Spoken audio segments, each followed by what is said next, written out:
Let's talk about droughts. So this is looking towards just from the sort of northern end of the city of San Francisco, looking towards the Golden Gate Bridge. And so this is normally a big wet area, and this is sort of in other words, this is a real picture when we're in the midst of a drought.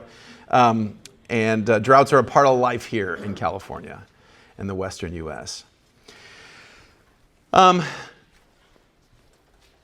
So firstly, just like we talked about when we mentioned rainfall patterns, the big story with droughts, which is just sort of an inverse of flooding, right? It's the same basic idea. It's just the opposite side of the spectrum. So I'll just reiterate what we said before, which was that we essentially never have a normal year. Technically every once in a while we have one, but for the most part, there's no normal year. We're either wetter than quote unquote average or drier than average. And so the average in terms of rainfall, moisture level in plants, all that kind of stuff, one is going to vary depending on where we are in California, if we're inland, if we're coastal, if we're north, if we're south. But even for any one of those particular areas, if we picked a specific spot, say Camarillo, California, or downtown Los Angeles, whatever, even if we pick that one single spot, very rarely will we be the average level, right? So the average is a mathematical construct. There's some utility in it, but really it's much more about the deviations from that's really more of the story. And so here we go. So this is a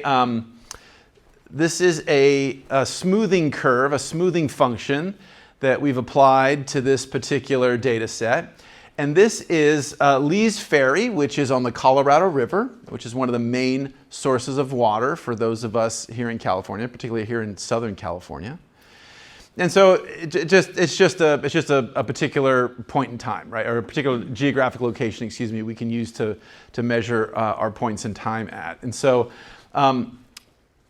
here we go. So if it's red, that's going to be, in this case, the river water is going to be lower than quote unquote average. If it's blue, it's going to be a wetter than quote unquote average water year. And so hopefully you guys can all see that very rarely is that black line right on this long-term average line, right? It's almost always blue or it's almost always red because we're deviating from that situation. Also, have a note, it's not a bunch of lines up and down every single way, right? There's sort of eras where we're kind of a wetter era, eras where we're a drier era, right? So again, this is a 50-year smoothing function, so this is taking out some of the noise, a decent amount of the noise. But still, we definitely get into these periods where it's not wet for this year, but it's wet for wet for wet for wet for wet. Okay.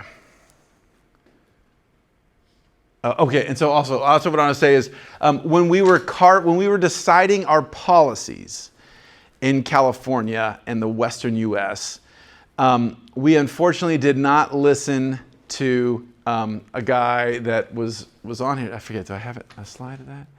Yeah. No. Okay. So has anybody heard the name John Wesley Powell before?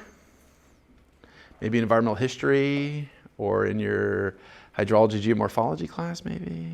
No? No? Does it have anything to do with Lake Powell? It does. Lake Powell's named after him. Yes. So he was a really interesting cat. You guys should look up John Wesley Powell. He's a pretty interesting dude. Civil War veteran, lost an arm. Explored much of the Western U.S. for our young country. Did it in a way that was unlike some of the other explorers, had really good relations with the native peoples. In fact, when we created the Bureau of Indian Affairs, he was the first director or secretary, whatever we called it, of that organization. He was the first, well, there's a bit of a controversy. There's another guy whose name was White, And so people that run the river talk about, are you a white man or not? Meaning, do you believe that white was the first one? But lore says that John Wesley Powell was the first white man to go down to raft the Colorado River. Has anybody rafted the Colorado River? So I rafted the first time when I was 7. And it's super crazy and insane. But we have these dams on it now. So as crazy as it is now, it's much more controlled. Back then, much even crazier. So this one-armed guy rafted one of the craziest rivers in the world. He had a chair built, like a baby sits in a high chair. He had a chair built for him so he could be tied in, strapped in. And then he was essentially on a high chair on a raft. And he went through all of the rapids. So he was a crazy dude. Explorer. And he really mapped out the Colorado River Basin. And what he did, and this applies directly to droughts, which is why I'm telling you the story, what he did was he looked at this and he said, oh my God, the American Southwest is an arid place. The dominant story here is drought. Therefore, we should not do what we did on the east coast of the US or most of the other countries in the world. We should not use water bodies as our delineator, right? We shouldn't use the river as the marker between territory A and territory B. We shouldn't use the lake as the marker between territory A and territory B. What he would say, if he was using our modern language, is we should do it based on watersheds. We should not put half of a watershed in one political jurisdiction and the other half in another political jurisdiction. The powers that be promptly said, that's a stupid idea. We're going to use the Colorado River as a way to delineate different political territories. And we've been living with the consequences ever since. There are 7 states that draw water from the Colorado River, and it was just in the news last week, the whole compact might be blown up, right? We take too much water from this important water source. For example, we're in what's called the lower Colorado. There's states in the upper Colorado, lower Colorado. So 7 states and Mexico use the water that's in this river that goes past Lee's Ferry. Why was his proposal rejected? It sounded like a pretty sound idea. Well, that would be a whole class on why his proposal was rejected. But suffice it to say, people didn't care. People were from the East Coast. The power center was thousands of miles away. It's much easier to objectively say, oh, that's your territory, that's my territory. And doing what he proposed, which was sort of basing political jurisdictions on watersheds, would have required much more intensive surveying, right? Versus when it's a river, it's very obvious that you're on your side of the river, I'm on mine. So it just is a lot logistically easier. We are paying the price in part because of that. Because now everybody sucks water. It's a problem to deal with droughts in general. It's a real problem when everybody wants water, right? And everybody's like, first come, first serve kind of thing. And I'm just going to take mine. So if I don't take mine, you're going to take yours. So I better take mine first so I get it. And that's what leads to the situation we're in. Again, we're not talking about water management in this class, but that's all part of this. So that set us up. The other thing one, we did not base our Western jurisdictions based on watersheds, 1. 2, it just so happened that, have a look at this, right? So if we look in this late 1800s, like after 1850 or so, and we start going up, we start in this, and as we're divvying up the Colorado in the early 1900s and all those time periods, it's very wet. So when people started measuring how much water is there, they were not thinking like this, like I'm trying to tell you guys to think, right? So this is the actual. This is a drought index. So going up on this index means hardcore drought. Going down on the y-axis means very wet, or leaving drought and then getting into. Other way around. Going down is very dry, and going up on the y-axis is very wet. So this is all the different years over a long period of time, and this is not how people were thinking. This is not how people were thinking. People were thinking, send somebody to the river, measure how much water's in the river, put out a rain gauge this year, say how much it rains, and then we'll go from there, right?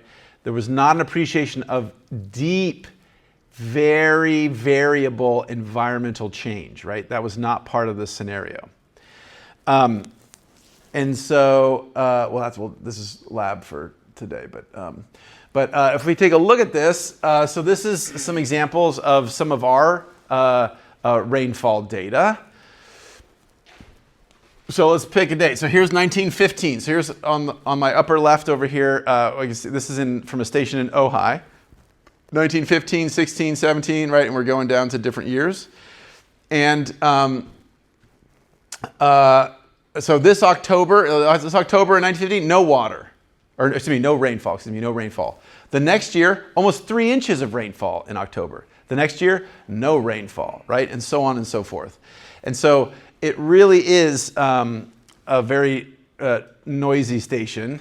Let me skip this because this is our stuff for today. But let's have a look at this. So this is sort of a visualization of one of our local stations. Again, this is Ojai, and this is so 0 here in this figure. This would be the long-term average. So if we're 0, we weren't particularly wetter or particularly drier than we would expect. And obviously, check it out. There's 2 years that are yellow, that I made yellow. There's 2 years that hit the average. Everything else is different. But yet, to answer Rai's question, that's what was going on, right? People did not understand that. They were thinking the story was the yellow story as to what the water supply was like, not that it was the blue or the orange story. And to make it worse, when we were in these periods of taking measurements, we just, by the luck of the draw, it would have been okay if the years we were measuring were really, really droughty years. That might have been okay, because then people wouldn't have expected a lot of water. But as it turned out, when we took our measurements, it was the wet time. So people assume that something like these upper blue dots were essentially where we should normally be, and that's how we got into the problem. The last little bit to summarize, last little bit is we have this super bizarre legal thing here in the Western U.S., which is not in most parts of the world, and that is age of water rights. So you might think that if we're on a river, you draw out water, you draw out water, you draw out water, you draw out water, right? That's not really how it works. That's how it works when it's wet, like right, it's raining today. So there's a lot of water in the stream. So right now you guys can all do that. But once the water starts to go down, once we start to get into a drought condition, and there isn't enough water, it's whoever has the oldest rights, not necessarily who's farthest up in the watershed or whatever. It's whoever bought their land, whoever's land title was written into the county assessor's office before anybody else's. That person has the ultimate right. The second oldest water claim, then they get whatever person number 1 doesn't use. And then the third oldest claim gets whatever person 1 and 2 didn't use, so on and so forth. So you might have purchased a ranch or a home or something like that, but you bought it recently, or the deed to the land was created relatively recently, and even though you might be right on the river, you might not legally, in a drought situation, you might not legally have the right to take any water out. So if there's only X volume, the first water taker is allowed to take up their amount. And then only if there's something left after does the number 2 person go, and the number 3 person go, and 4 person go, et cetera. So that the so-called water rights issue is another complicating matter here. And so all this sets up people to not be efficient, right? So if we said, hey, everybody has to reduce their take of the water by 10%, maybe that would kind of help. But that doesn't apply, because the first in line, they don't have to. Again, they have this, their position is prima, so they get to go first. So that's why one of the reasons why we have all these problems here. Okay.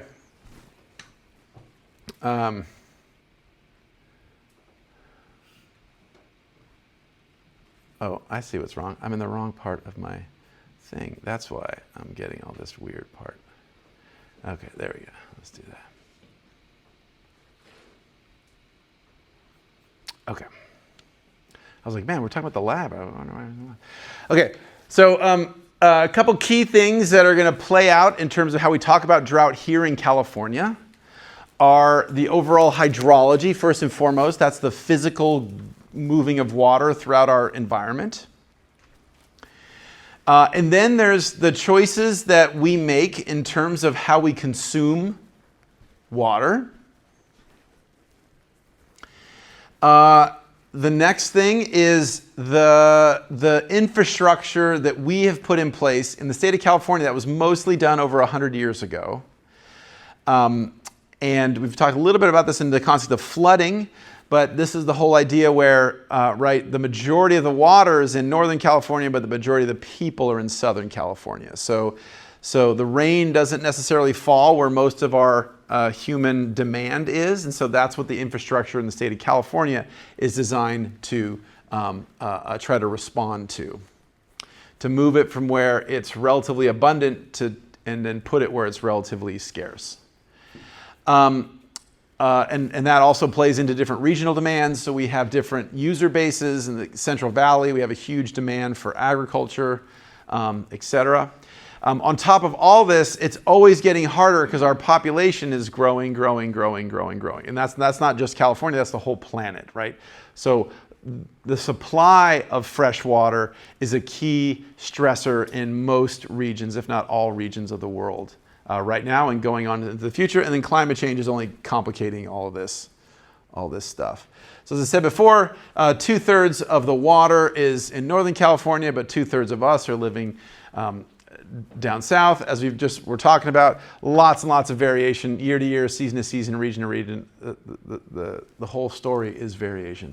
And so this is what that looks like. So if we look at a sort of generic-y map of California, as I said, there's no normal year, but this is just a sort of representation of sort of normal. What we see is in the far northern part of California, especially coastal Northern California, that's where we have the wettest rainfall on average. Historically, the Sierras also get a large amount of rain, especially as these Pacific air masses move from the Pacific Ocean inland, and they rise up for the air mass to get over the Sierras, and they tend to drop a lot of rain there. And then as we move down south, the colors get hotter and hotter, and we get drier and drier, and into the deserts, et cetera, where we live. And so this is a little cartoon of some of our water distribution systems. So we have local distribution systems, we have systems that the state has put in, and we have systems that the feds have helped us put in. And so that's what I'm showing you with these different colors here. And what you see is most of them are mostly north-south. So they're mostly taking stuff from up north, pulling it south, but they're also taking stuff from the mountainous regions to the coastal plain. And so the most important ones of these are Hetch Hetchy, which, and why is Hetch Hetchy important? Anybody that's taking environmental history, or hopefully ESRM 100, they're talking about this in the class. Nobody knows about, where is Hetch Hetchy? Does anybody know where Hetch Hetchy is? Yeah. So John Muir, this Scottish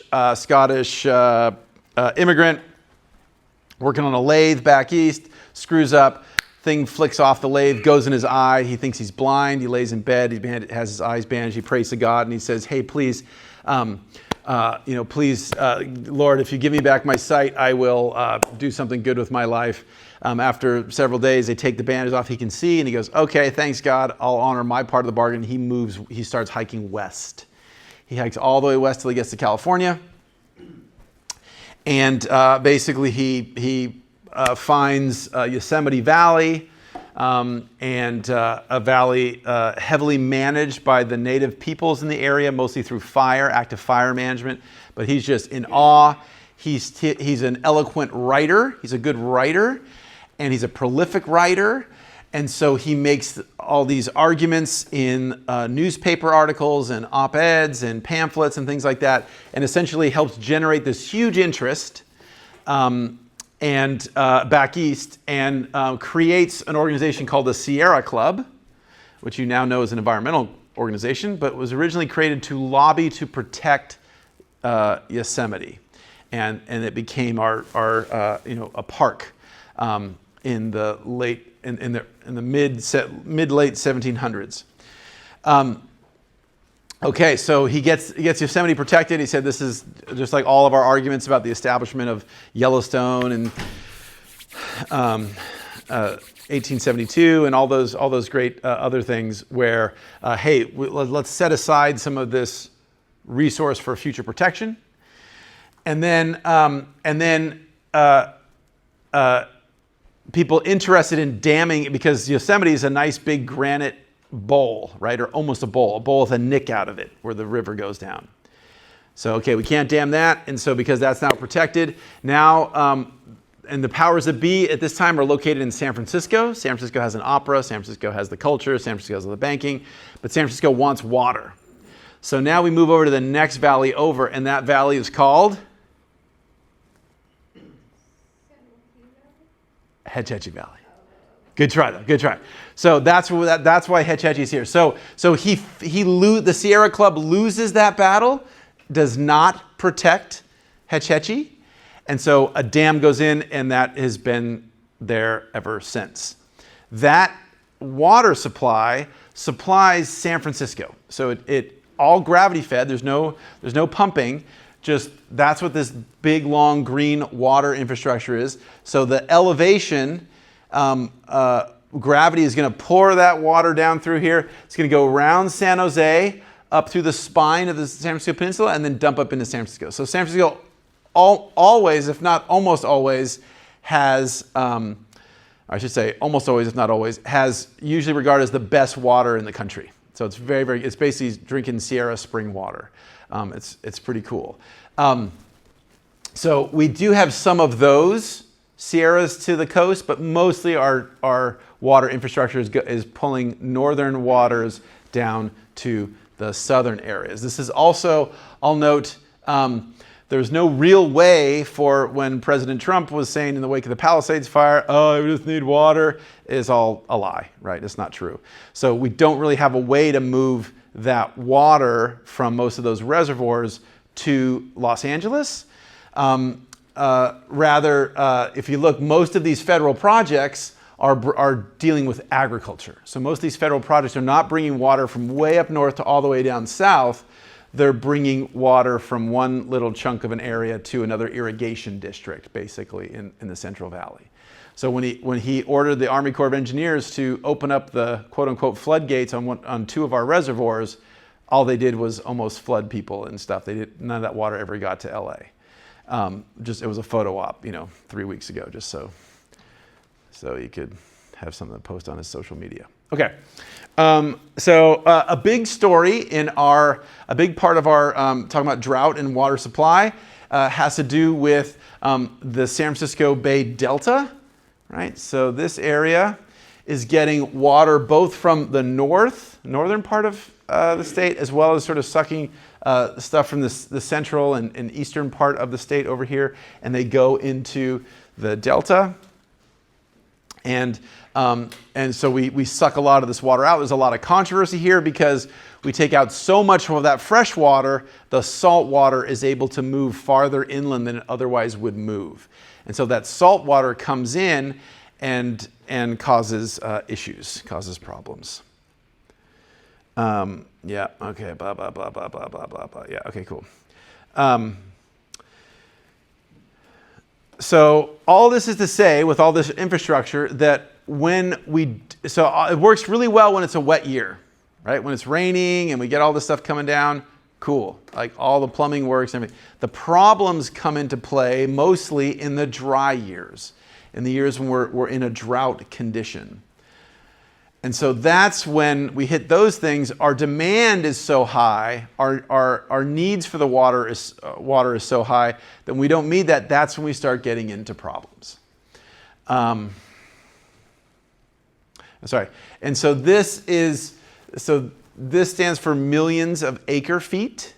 So oftentimes in water, we use this non-metric unit. And so we talk about what an acre foot is if we had a literal acre of land and then flooded it with water, if it was completely horizontal, and flooded it with water to a depth of 12 inches. So that is an acre foot of a unit of water. And so in our typical year when everything's running well, we get about 120 million acre feet of water moving through our water distribution systems in the state of California. Okay, so water can be used. So before we talk about the drought, we have to talk about how water is used. Is this making sense? Questions so far? Everybody's just sort of like drooling vaguely. Everybody's okay? All right. Okay, so we have a couple different, so let's talk about the different users of water, because this plays into what we mean by drought and when we define different types of drought in a little bit. Okay, so one is we have our environmental water, and that's the stuff that water essentially always does, right? So it's in the river, and then the fish can swim in the water because there's water around, that kind of stuff.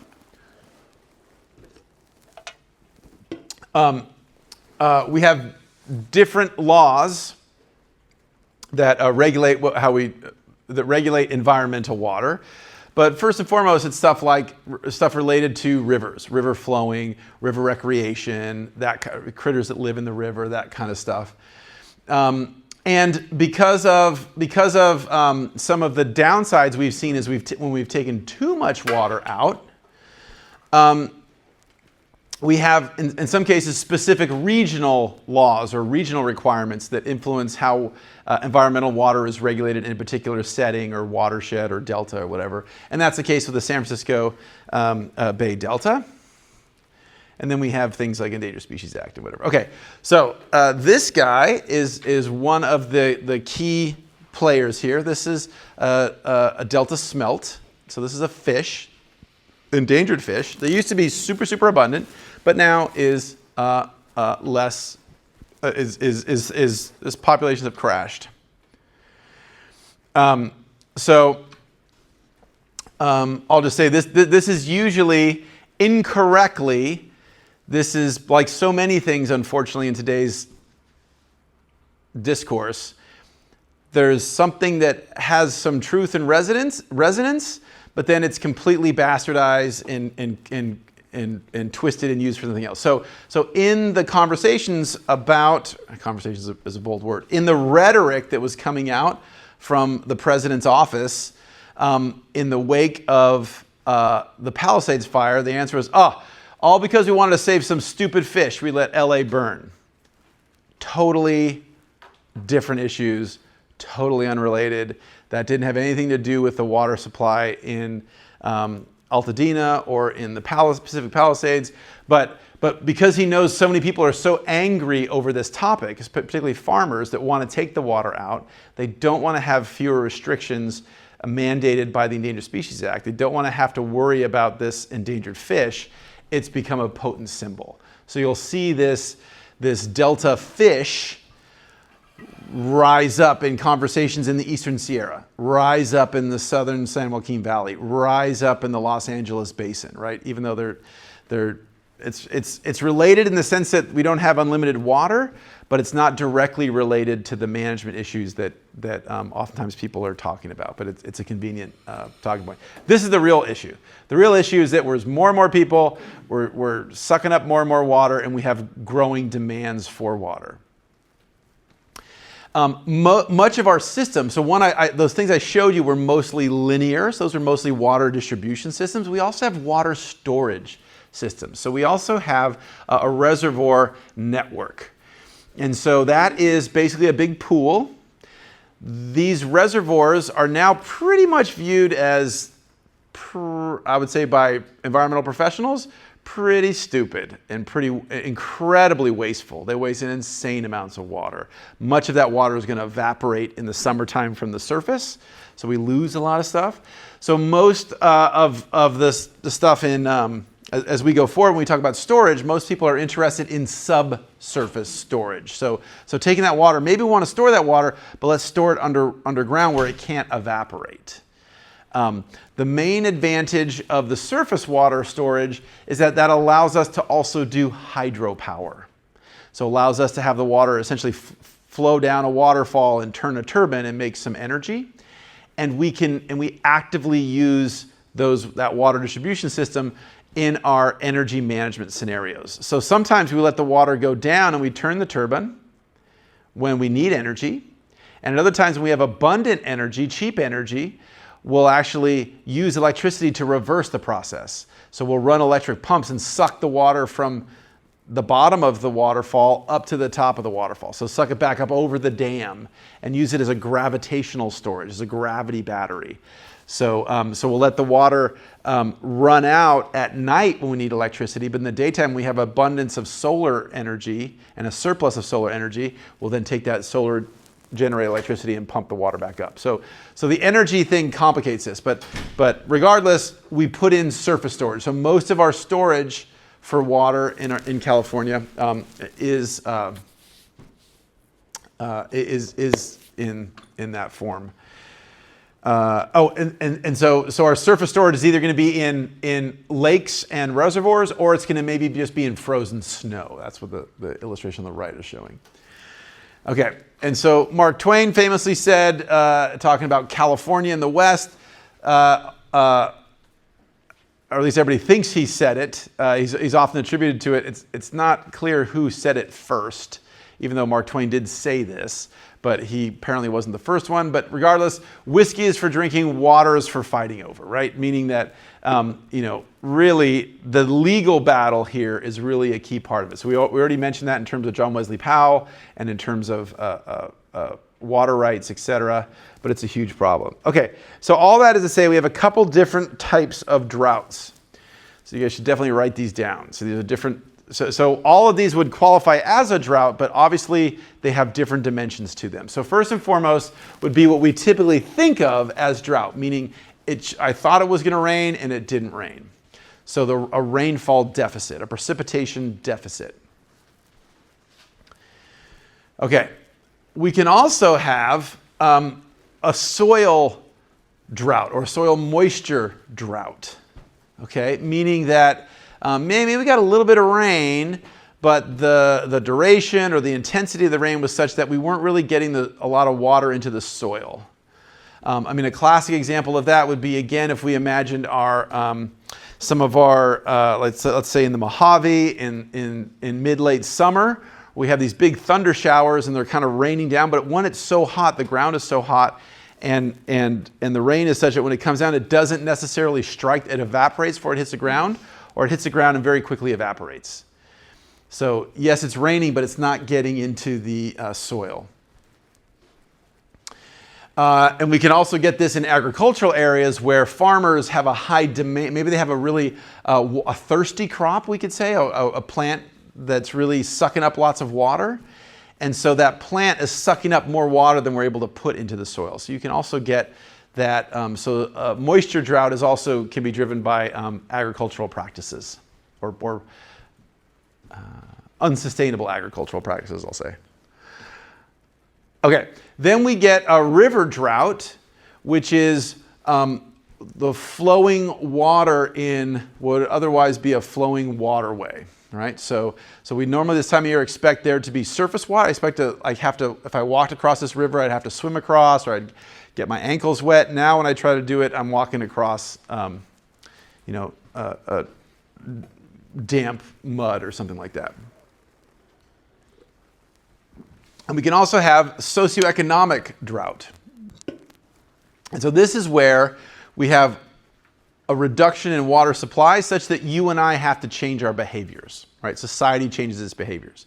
So now we're saying, hey, you guys, only irrigate your lawn on 2 days of the week, or something like that, right? Or hey, we're not going to allow people to install lawns anymore because we don't have enough water for that, or things of that nature.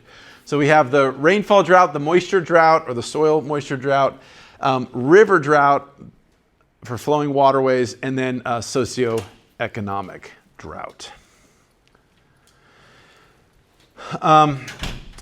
And we're essentially going to progress, generally speaking, from the top down. So the first thing that we tend to see is the top one, and then as we go down, if that first layer, I'll show you here. So if that meteorological drought is the first thing that happens, okay, good. And then if it starts to go for an extended period of time, then we start to hit this soil drought, soil deficiency period. And then if it keeps going, we start to get a reduction of our rivers, lowering of water in the riverways. And then if that keeps going, eventually then we do enact legal or other guidelines. People change their behavior, that kind of stuff. And this could also be, for example, people change their daily behavior or their vacation, right? So maybe I would normally go river rafting with my family in the summer, but now I'm not going to do that, so I'm not going to go spend my money in those areas. So there's all kinds of knock-on effects of these droughts that can be manifest. This is where, okay, so as you might expect, some of the areas, the deepest purple here are the areas globally that have the greatest likelihood of experiencing drought. And so, does that make sense, or what do you guys think? Is this consistent with what your thoughts are, or is this surprising to you? What do you think? Is it just because it's in like a concentrate? The Sahara is beige because there's basically never water there. So there's not really drought stress because there's not really much water that goes there, and everybody expects there to be not much water. So in the other and sort of similar things in far Canada, there's no real plants there that need a bunch of year-round water or whatever. Okay, good. Sorry. Does anybody else have an observation or insight? So in Europe, it's more of a drought than in the U.S. How come? What kind of drought is it? This is drought risk. Okay. So potential for it. Maybe it's more population driven? Yes. So that's a key thing here. So the risk of drought, remember the drought is both the, as it plays out in our society, it's both, just like when we talked about flooding, we talked about the rainfall and then what we've done in the built environment, right? So it's both the environmental supply of moisture or precipitation, but it's also our behavior. So one, our utilization of it. And so, for example, like these parts of India here, they get monsoons, right? So, which is, the classic dumping, what we would call like an atmospheric river, right? But yet those guys are super hot purple. Why?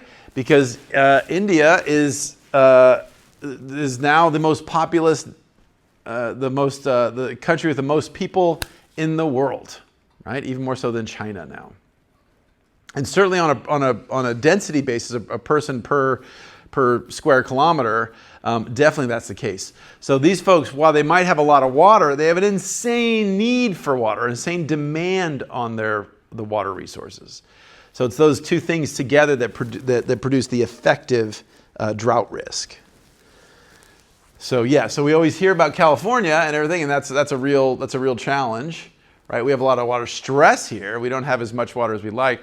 But we also have a lot of infrastructure to help us manage that, a lot of policy, a lot of guidance, a lot of regulations to help us manage that. Whereas in other places in the world, they don't maybe have that level of regulation. So if there's people around, they're just going to take the water, kind of thing. Okay, probably our greatest environmental disaster in the U.S., Dust Bowl, almost assuredly. That might be a question to ask on a quiz or another discussion paper. And you can make an argument for various other events. We've had several challenging issues. But I would argue that just scale, magnitude, shifts on society, all that kind of stuff, the Dust Bowl. And so this is coming in the wake of our Great Depression, right? In the wake of bad behavior of investors and all this kind of stuff leading to the stock market crash. and then people are poor, and our unsustainable farming practices across much of the Midwest of the U.S. Much of the Midwest of the U.S. were these great plains, these vast grasslands with buffalo and stuff like that. We went in and we tilled up the soil using European farming techniques that were not appropriate for the North American setting. And those tilling farming approaches, where you see the classic person, the ox pulling the big blade through the soil and it's kicking up the soil, that essentially leads to massive soil erosion. Also, the use of water was not the most efficient ever, and so all this stuff comes together: bad environmental stewardship, poor farming practices, merged with a increasingly marginalized community, and people are desperate for food and everything, and that basically sets us up for the Dust Bowl. Sometimes this is referred to as the Dirty 30s, 1930s. And what essentially we are seeing here was the inability to hold soil on the ground. So devegetated landscapes for hundreds of miles, drought, so plants couldn't grow, even in agricultural settings, couldn't grow and have their roots and stems and stuff hold that ground in place, just devegetated. And then when these storms would come, so this looks like, like a Hollywood special effect or something. This is essentially mobilized soil. It's not a sandstorm, but it looks like a sandstorm. And so these storms would blow in and black out everything. So they would make it look like midnight if we were in town. And, people didn't have the most robust building practices. They didn't have the ability to hermetically seal a building back then. So not only does it block out the sun, when it comes into your town or your house or your farm building or whatever, it gets in through all the cracks, and it's difficult to breathe. So people start having lots of respiratory issues and all that kind of stuff. And it just is a huge problem. So the Dust Bowl was basically a massive soil erosion sparked or driven by many things, but the proximate driver was drought. Here's some pictures of what some of these things look like. This guy's calling them a black blizzard. I mean, it looks like a mountain cliff, right? The soil is so dense and so thick. And this is essentially making unusable 100 million acres of farmland across the middle part of the country, right? And so this is massive collapse and all the things we hear about in other disasters, right? So outright people dying, people that survive are impoverished, they don't have resources, right? So this leads to also this massive migration. And that's where we get the term, you guys have all heard the term Okies, right? Okies were the term we used in California to define these aliens, right? These weirdos, these outsiders. In this case, from Oklahoma, right? That's what Okie refers to. And so before we were, now we attack folks from Mexico, et cetera. Back then we were attacking folks from the middle part of the country. And this leads to things like the grapes of, all the stories of the grapes of wrath from Steinbeck and all that kind of jazz. Okay. Now, our country is big, and because water supply is highly variable, what that means is in the context of droughts, just like with flooding, just about every year some part of the country is in some stage of drought. And so it looks like maybe 1970 was not the case, a little bit in the early 2009, 2008, but for the most part, just about every year, there's at least some fraction of the country that's experiencing some level of drought. Not surprising. And what we do see is that, we'll take a break in a second here, but what we do see is the droughts that are the deepest, that are the driest and that last the longest, also tend to be the ones that are the biggest in scale. And so on our x-axis here, we have a measure of dryness. So in this case, as I go over to the left, it's drier or more droughty type conditions. And then this is the fraction of the U.S. that's experiencing drought. And what we see is the driest times are also impacting the largest areas. So that when we do have one of these big major drought events, it's usually not impacting a county or a state. It's usually impacting a whole chunk of the country, multiple states at a time. Okay, we've been able to, so drought is one of those things we actually can study fairly well back in time before we had all of our magical tools that we have right now, before we had rain gauges. And so one of the ways we do that is using tree rings, known as dendrochronology. And so you count up the number of rings. And in a normal health, and so trees, their cambium, their active growth area is for the trunk of the tree is on the outside. So that's the part that's growing, right? So the tree trunk starts as a little teeny finger stem, and then it lays down, a little bit of wood, little lignin and wood, and it gets thicker and thicker and thicker and thicker. And so in our part of the world, we tend to have strong seasons. And so we tend to have a growing season and a dormant season. And that's what we're showing here. So the light brown is dormant. The dark, take that back. The light brown is the actively growing area. The dark brown, the denser color, is slower growing. And so those mark a year. And so essentially if you cut down the tree and count them, you can count 1, 2, 3, 4, 5. You can essentially count how old the tree is.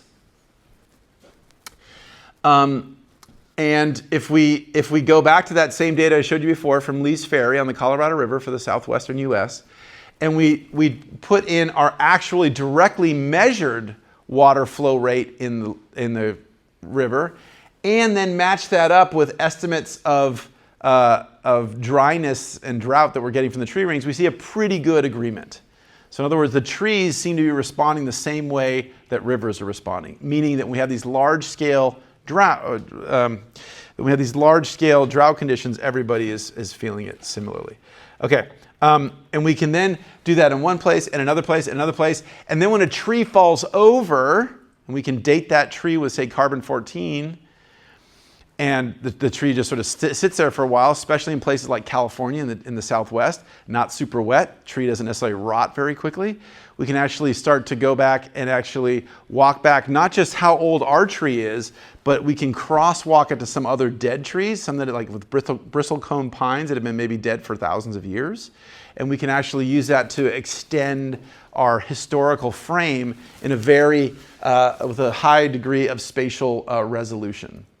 And so, we have above, this is 1954, the estimate of drought based on our aerial measurements of rainfall pattern when we did have good instrumentation. And so this is what we would say the real situation.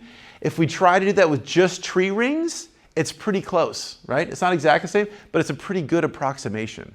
So that's a really powerful tool. That says we can look back in time in places before we had all of our instrumentation. And so with that, we can extend this farther back, and we'll take a break after this. But we can extend that break. So I showed you before just this first part over here on the right. But have a look, right? So we have had periods of insane drought in the Southwest. Insane periods of real, this is a century worth of drought, right? And not just a little bit below normal, but way below normal. So, and so when we have these things that last for many, many years and affect a large region, we tend to call those a mega-drought. Any ideas of what that might do to society? You could wipe it out. Yeah. So, when I was your age, I did a class, which is sort of my template for my New Orleans classes and Maui classes and all these things. And I rafted the desert Southwest with my professor, who was a river guide. And at one point, we pulled off on the place called the Green River, and we pulled off and went up the side channel and walked for about an hour and a half with this grad student from Arizona State. And we're like, what the hell are we doing? And we went over, turned a corner, and walked into a abandoned campsite that you would have sworn was left like the previous week. So Native American site, pottery with all kinds of painting on it, and you could see it all, intact pots, all this kind of stuff, abandoned. And so that was an Anasazi site, which were these people of the desert Southwest whose society collapsed, we believe, because of drought. So they had an extensive irrigation network to bring water from the river or rivers to their homes and farming areas and stuff. Very, very sophisticated, very efficient users of water. They could not handle this, right? They essentially collapsed. And so drought is one of the key markers of why we lose civilizations and stuff. And so this is going on all the time and all that kind of good stuff. Okay, let's pause there.